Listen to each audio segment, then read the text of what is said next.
In class 7th, I have completed exercise 6.3. In question number 2, part number 8, question number 2 and part number 8, I have solved this question in previous video, but there was mistake. I haven't used value of C in this expression. मैंने यहाँ पर क्या है A, B और C की value put की थी बेटा जी. तो यहाँ पर जो C की वैल्यू है वो यहाँ पर पुट करना थोड़ा एरर आ गया था यहाँ पे कि भाई एक पुट करना मैं यहाँ पर भूल गया था C की वैल्यू. तो इस क्वेश्चन को मैं दोबारा से आपको सॉल्व करके दिखा दे रहा हूँ. ठीक, तो जैसे मैंने वीडियो चेक की तो वहाँ पर ये C की वैल्यू पुट करना यहाँ पर भूल गया था. तो इस चीज़ को कई बार हो जाता है ये प्रॉब्लम्स, तो इस चीज़ को मैं सॉल्व कर दे रहा हूँ one second. See if A B C are this, A की वैल्यू गिवन है, बी और सी गिवन है. इसका पार्ट थर्ड है, 8th है. तो आपको क्या करना है, ए की जगह 2 पुट करना है, square minus B minus 2 square. B की वैल्यू कितनी है -2, तो बी की जगह -2 है, पावर कितनी है 2 माइनस सी. तो सी कितना है 1 और स्क्वायर. यहाँ पर ये मिस्टेक था. क्लियर. -2 ए बी, ए कितना है भाई 2, तो ए की जगह आप क्या करेंगे पुट करेंगे 2 और बी कितना है -2. नाउ -2 बी सी, तो -2 एज इट इज और बी -2 है और सी 1 है. क्लियर. -2 ए सी, 2 इंटू ए हमारा 2 है और सी हमारा 1 है. Clear. Solve 2 to the power 2 यानी 2 स्क्वायर कितना होता है 4 माइनस एज इट इज, तो माइनस की पावर 2 है, नेगेटिव की पावर इवन नंबर है तो पॉजिटिव आएगा ऑलवेज. तो 2 स्क्वायर कितना होगा 4 minus as it is 1 square कितना होता है 1 एंड माइनस और माइनस की प्रोडक्ट कितनी होती है प्लस. 2 2 जा 4 और 4 2 जा 8. नाउ माइनस माइनस कितना होता है पॉजिटिव और 2 2 जा 4 और 4 1 जा 4. Now minus as it is 2 2 जा 4. अब यहाँ पर जो पॉजिटिव्स वाले हैं उन्हें एक साथ लिखिए. 4 पॉजिटिव है, 8 भी पॉजिटिव है और 4 भी पॉजिटिव है. तो 4 एंड 8 कितना होता है +12 +4 कितना होता है +16. अब नेगेटिव्स देखिए, -4 एंड -1 कितना हो गया -5 और ये -4 और है तो यहाँ पे कितना हो जाएगा -9. ठीक है बेटे. अब देखिए 16 -9 कितना होता है 7 positive. It will be your answer. ठीक है. तो वहाँ पर हमारे इस क्वेश्चन का आंसर जो 8 था आई थिंक, तो यहाँ पर जो क्वेश्चन का आंसर होगा बेटा 7 होगा. तो ये जो C था, ये C की वैल्यू हमने पुट की ना, ये वहाँ पर छूट गई थी वैल्यू C की वैल्यू. क्लियर. अब इस क्वेश्चन को आप ऐसे कर सकते हैं. ओके. नाउ अब हम चैप्टर लीनियर इक्वेशन हमारा चल रहा है जैसे कि आपको पता है. एक्सरसाइज 9.1 हम कंप्लीट कर चुके हैं. एक्सरसाइज 9.2 स्टार्ट करने जा रहे हैं. इस क्वेश्चन को आप नोट कर लीजिए.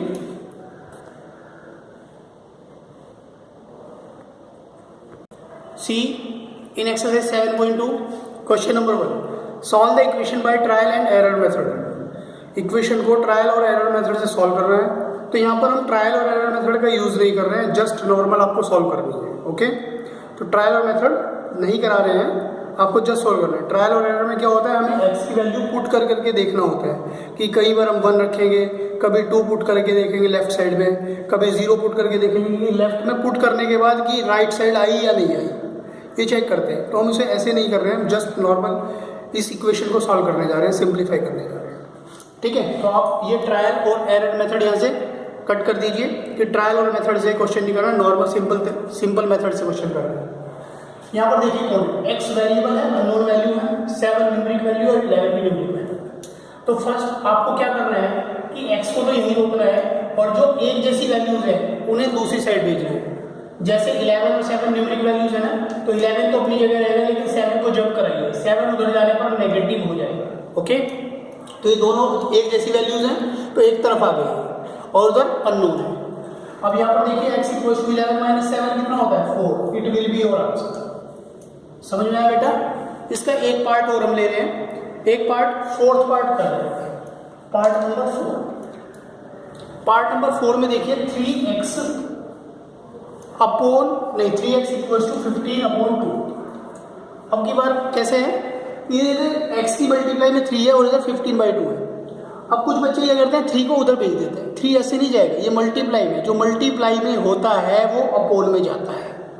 यहाँ पर 7 मल्टीप्लाई में नहीं था, यहाँ प्लस में था तो उधर जाके नेगेटिव हो जाता, अगर माइनस में होता तो उधर जाके पॉजिटिव हो जाता। लेकिन अभी जो 3 है यहाँ पर ये मल्टीप्लिकेशन में है, जो मल्टीप्लाई में नंबर्स होते हैं वो अपोन में जाते हैं दूसरी साइड। क्लियर? x को यही छोड़िए, उधर 15/2 है तो 2 के साथ मल्टीप्लाई में कौन जाएगा 3 जाएगा। क्रॉस मल्टीप्लिकेशन होता है ना, लाइक दिस, ऐसे क्रॉस मल्टीप्लिकेशन होता है ना, ठीक है। तो 3 अपोन में जाएगा, तो यहाँ से देखिए 3 से 15 को कैंसिल कीजिए, 5 टाइम्स जाएगा, 3 के टेबल में 5 टाइम्स 15 आता है, तो x की वैल्यू कितनी होगी 5/2, x की वैल्यू 5/2। अब ये आगे क्या होता है, यहाँ पर क्या ये सॉल्व हो सकते हैं भाई, 5 जो है 2 से डिविजिबल नहीं होगा, एक्जैक्टली डिविजिबल नहीं होगा, डेसिमल्स में तो आंसर आ सकता है, ठीक है। तो आप इस आंसर को यही छोड़ सकते हैं, ओके। आपकी वैल्यू x = 5/2 हो। क्लियर? इस तरीके से आपको ऑल पार्ट्स इसके करने हैं। Now question number 2। Question number 2 में देखिए, check whether the value given the in bracket is a solution of the equation और नॉट। उसने क्या किया हुआ है, आपको एक इक्वेशन गिवन है और उसके सामने एक वैल्यू लिखी हुई है, वो कह रहा है कि चेक करो कि वो वैल्यू इसका सॉल्यूशन है या नहीं। मतलब क्वेश्चन मैं करके दिखाऊंगा, आप समझेंगे। See here second question, first part, n + 5 = 9 it is given and bracket में यहाँ पर n = 1 लिखा हुआ है। तो वो कह रहा है कि चेक करो कि ये जो n की वैल्यू 1 है ये इसे सेटिस्फाई करती है या नहीं करती है। यानी कि अगर ये n की जगह 1 पुट कर दे, उसके बाद अगर लेफ्ट हैंड साइड और राइट हैंड साइड इक्वल आ जाए तो फिर ये n की वैल्यू 1 इसका सॉल्यूशन होगा। अगर left hand side is not equal to right hand side होता है, लेफ्ट साइड राइट साइड के इक्वल नहीं आती है, तब n = 1 इसका सॉल्यूशन। ओके, तो first of all you have to put value of n in this equation. यहाँ पर हम कैसे करेंगे, टेकिंग n = 1, तो आप लेफ्ट हैंड साइड और राइट हैंड साइड में से डिवाइड करें। तो लेफ्ट हैंड साइड क्या है बेटा, ये हमारी n + 5 और राइट हैंड साइड क्या है हमारी 9। n की जगह आप क्या पुट करेंगे 1, तो 1 + 5 कितना होता है 6, और इधर कितना है 9। आपकी left hand side is not equal to right hand side. देखिए left hand side right hand side के इक्वल है क्या, नहीं है, ये 6 है और वो 9 है, तो यहाँ पर इक्वल नहीं है दोनों साइड। इसलिए हम क्या लिखेंगे, 1 is not solution of, 1 is not solution of given equation. जो इक्वेशन दी गई है उसका सॉल्यूशन नहीं, गिवन इक्वेशन। इस तरीके से आपको ये पार्ट्स करने हैं, ठीक है। इसे नोट कीजिए, एक पार्ट और कर दे रहा हूं, आपको क्लियर हो जाएगा। सी पार्ट 5th, 4p - 3 = 13 और ब्रैकेट में कितना है p = -4। तो p की वैल्यू आप नोट करके देखिए, अगर लेफ्ट और राइट इक्वल आ जाती है साइड तो ये इसका सॉल्यूशन होगा, अदरवाइज सॉल्यूशन नहीं होगा। तो यहाँ पर हमें क्या करना है, left hand side and right hand side लेना है। क्लियर? लेफ्ट हैंड में कितना है 4p - 3, तो p की जगह आप क्या पुट करेंगे -4 एज इट इज, और p की जगह क्या आएगा -4 एंड 3। तो ये 4 और 4 की मल्टीप्लाई 16, और ये 4 कैसा है पॉजिटिव और ये कैसा है नेगेटिव। तो प्लस की माइनस से मल्टीप्लाई नेगेटिव होती है, 4 × 4 = 16 एंड -3, तो कितना आ रहा है, दोनों को ऐड कीजिए -19, और इधर राइट साइड कितनी है आपकी 13। चेक करो लेफ्ट और राइट साइड इक्वल है क्या, नहीं है, तो left hand side is not equal to right hand side, means to say -4 is not solution, -4 is not solution किसका, ऑफ गिवन इक्वेशन। अगर साइड इक्वल आ जाती हैं तो सॉल्यूशन होता है, यानी ये -4 इसका सॉल्यूशन हो जाता, लेकिन अभी लेफ्ट और राइट साइड इक्वल नहीं है तो इसका मतलब ये इसका सॉल्यूशन नहीं है। ओके, तो इसी तरीके से आपको क्वेश्चन नंबर 2 के ऑल पार्ट्स कर रहे हैं।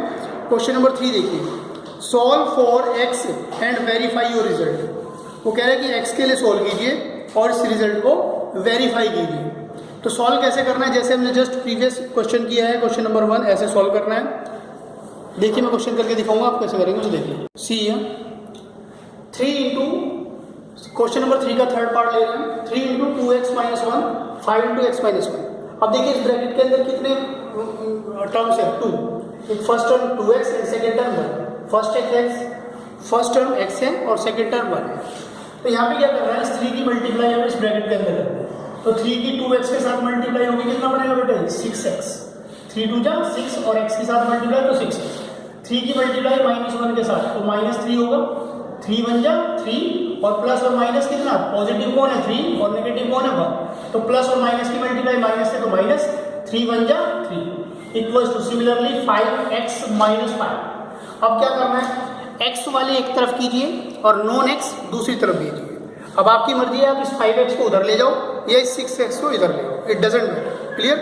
तो हम क्या करने जा रहे हैं, 6x को तो यही रोक दिया, 5x को इधर ले जा रहे हैं। 5x कैसा है पॉजिटिव, इधर आगे कैसा हो जाएगा नेगेटिव, उधर ऑलरेडी कौन है -5 ऑलरेडी है ऊपर, ये 3 नेगेटिव है, उधर जाके कैसा हो जाएगा बेटा जी पॉजिटिव। क्लियर? तो 6x में से 5x माइनस करेंगे तो क्या इतना आएगा 1x आएगा, नहीं आएगा, तो 1x लिखने के लिए सिर्फ आप x लिख सकते हैं, उसके साथ 1 पुट करने की आपको कोई नीड नहीं है। क्लियर? तो यहाँ पर आप x लिखिए, 6x - 5x 1x होता है और -5 + 3 कितना होता है भाई, 5 में से 3 को माइनस कीजिए क्योंकि एक नेगेटिव है और एक पॉजिटिव है, तो कितना बचेगा 2।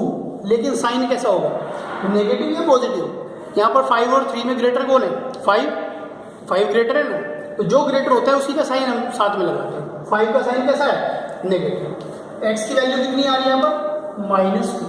उसने कहा है एक तो सॉल्व करना है, तो सॉल्व तो यहाँ तक हो चुका है, उसके बाद कह रहा है वेरीफाई योर रिजल्ट, अपने रिजल्ट को वेरीफाई कीजिए। तो वेरिफिकेशन कैसे होगा उसे भी देख लीजिए। यहाँ पर वेरिफिकेशन, यहाँ पर वेरिफिकेशन में क्या करना है, आपको लेफ्ट हैंड साइड और राइट हैंड साइड में डिवाइड करना है क्वेश्चन को। लेफ्ट हैंड साइड यहाँ पर लिखिए, लेफ्ट हैंड साइड क्या है इसकी 2x - 1, ये 3 × 2x - 1 लेफ्ट हैंड साइड में, और राइट हैंड साइड में कौन 5 × x - 2। ओके, अब क्या करना है, अब ये करना है कि जो x की वैल्यू आपकी आई है, ये x की वैल्यू इसे सॉल्व करके तो आई, तो इसका मतलब ये x की वैल्यू इन दोनों को क्या करेगी सेटिस्फाई, दोनों साइड इक्वल आएगी। तो पुट करते हैं 3 × बिग ब्रैकेट लीजिए 2, x की वैल्यू कितनी है -2 and -1 bracket close. Now solve it. अब इसे जब हम सॉल्व करेंगे देखिए जरा, 3 एज इट इज ब्रैकेट के अंदर 2 2 जा 4 तो -4 एंड -1, तो ये कितना हो जाएगा -5। 3 × -5 कितना होगा बेटा -15 होगा। सी देख लीजिए, ठीक है, 3 की मल्टीप्लाई -5 के साथ की तो -15 होगा। अब इसका आंसर चेक करते हैं कितना है, तो 5 × x कितना है -2 और यहाँ पर कितना -3 -1, तो 5 की मल्टीप्लाई फिर से -3 के साथ होने जा रही है, तो कितना आ रहा है -15। चेक कर लें, ठीक है, तो दोनों साइड -15 आ रही है, तो मतलब left hand side equals to क्या हो रहा है राइट हैंड साइड, तो left hand side equals to right hand side है, यहाँ पर लिखेंगे left hand side equals to right hand side, और आपका ये क्या हो चुका है वेरीफाइड, क्या हो चुका है वेरीफाइड, और हमेशा वेरीफाइड ही होगा क्योंकि ये जो x की वैल्यू आएगी या y की वैल्यू आएगी ये उसे सॉल्व करने के बाद ही तो आ रही है।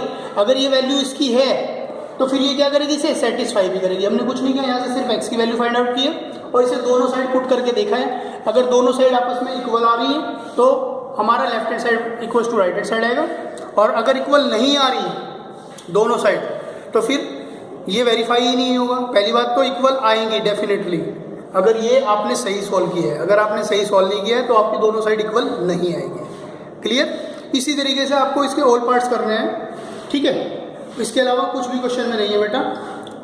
ओके, क्वेश्चन नंबर 3 यहाँ पे हो जाता है। क्वेश्चन नंबर 4 उसके बाद है